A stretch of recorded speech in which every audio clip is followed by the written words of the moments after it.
So, there goes Elijah, whoosh, straight into heaven on a fiery chariot. No warning, no farewell speech, just gone. And Elisha? He's standing there holding his mentor's cloak like, well, guess that makes me the prophet now. Before he can even process this massive promotion, he walks up to the Jordan River and smacks it with Elijah's mantle. Nothing happens. He smacks it again. Still, nothing. So finally, he shouts, "Where is the Lord God of Elijah?" And boom, the waters split like they've been waiting for a dramatic entrance. And just like that, Elisha crosses over, stepping into his destiny. Elisha barely has time to enjoy his new role before some local kids decide to test his patience.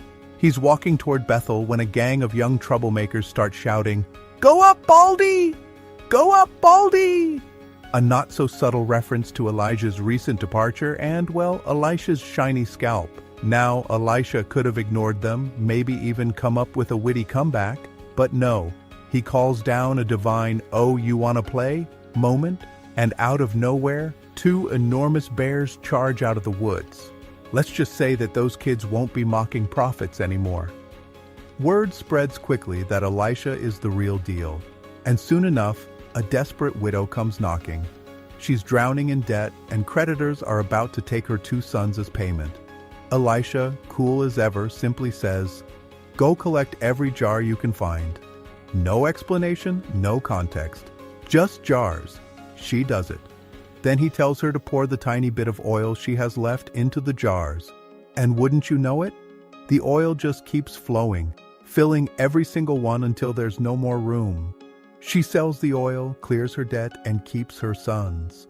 Crisis averted thanks to divine economics.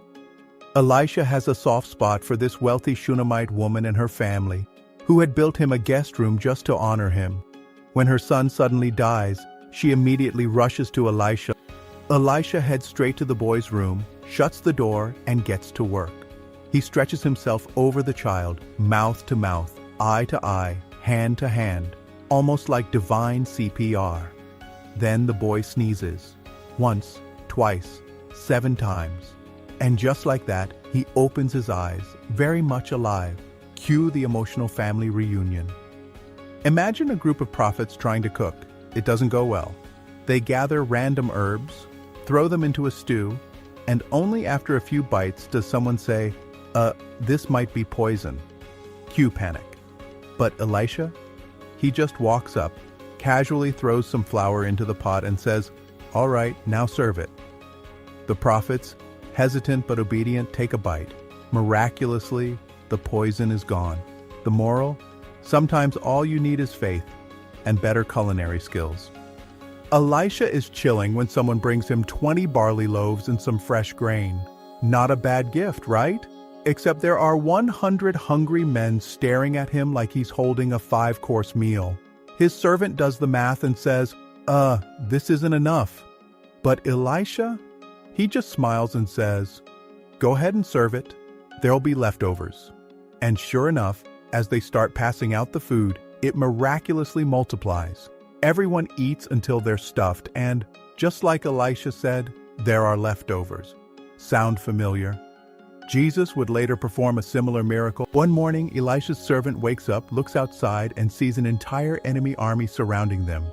Mass panic mode activated. He runs to Elisha screaming, "We're doomed!" Elisha just yawns, stretches, and says, "Relax, there's more on our side than theirs." Then he prays, and suddenly, his servant sees what Elisha sees, heavenly chariots of fire surrounding them. But Elisha doesn't stop there. He prays again, and bam, the enemy army is blinded. Then, in a move of pure swagger, he leads them straight into the hands of the Israelites. When their sight is restored, they realize they've been completely outmaneuvered. And guess what? Instead of killing them, Elisha orders a feast for them. That's some next-level peacemaking. And that, my friends, is the story of Elisha, a prophet who turned water into dry ground, food into feasts, death into life, and enemies into dinner guests. He proved that faith isn't just about dramatic miracles. It's also about trust, obedience, and knowing that sometimes the most powerful move is the simplest one. So, next time you face a problem, ask yourself, what would Elisha do? Chances are, he'd just trust God and maybe throw something into the river.